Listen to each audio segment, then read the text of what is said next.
The Cowboys' defensive coordinator search just took a major turn, and what happened in the wild card round this weekend could completely reshape Dallas's draft strategy. Let me tell you, when I saw how things unfolded, I couldn't believe how perfectly the dominoes fell for this team. We're talking about a situation that went from looking pretty grim to giving the front office some serious ammunition heading into the offseason. What's up, Cowboys? Welcome to the NFL Playbook Cowboys. If you're new here, don't forget to hit that subscribe button. This channel is all about breaking down everything you need to know about the America's team. So let's jump right into the defensive coordinator search, because we've got a favorite emerging, and honestly, it's someone a lot of us have been asking for. Jim Leonard, the defensive passing game coordinator for the Denver Broncos, is apparently the early favorite for this job. Now, I've been a huge fan of Leonard since his Wisconsin days.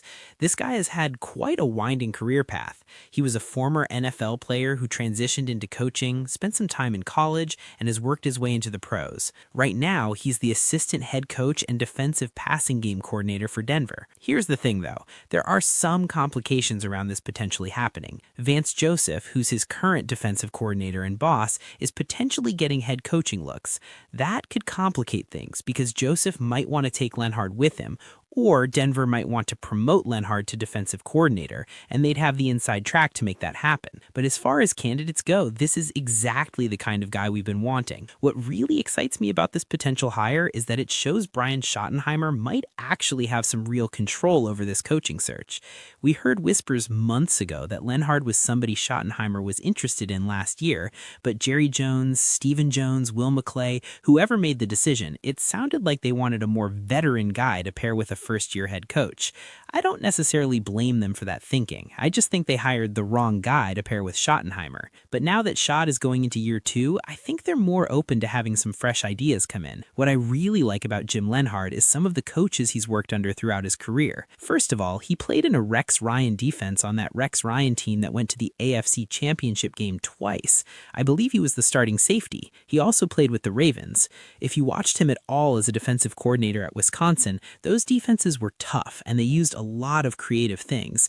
That's what gets me so excited here. Leonard doesn't necessarily have one specific scheme, but I think he's somebody who can be multiple and adaptable, and that's exactly what Schottenheimer wants. Now, I would caution against thinking he's going to bring the Denver type of defense here.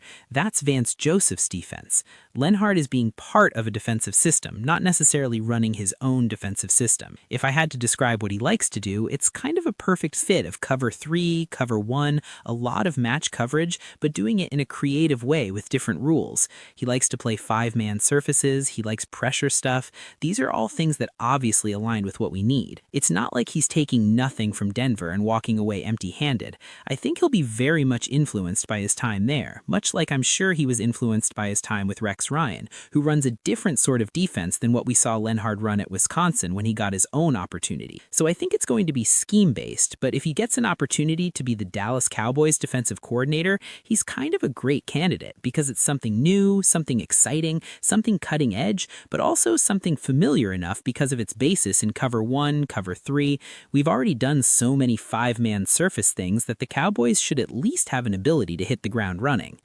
I've got 2 concerns though. Number 1, he would be a first-time play caller in the NFL. Now, he has done it in college, so that does help a little bit. When you look at those Wisconsin defenses, I think 2021 was the fewest amount of yards per game they allowed in school history, and Wisconsin's been playing football for a long time. What I liked about that Wisconsin defense is they had guys like Leo Chenal and Nick Herbig, and they were multiple. They would move these guys all over. They would sim pressure. They would line up Herbig over the center. So I do think he's going to be multiple, but I also worry that he's so young that I wonder what kind of assistance he could attract to this Cowboys team. That's always one of your concerns when you're hiring a new defensive coordinator.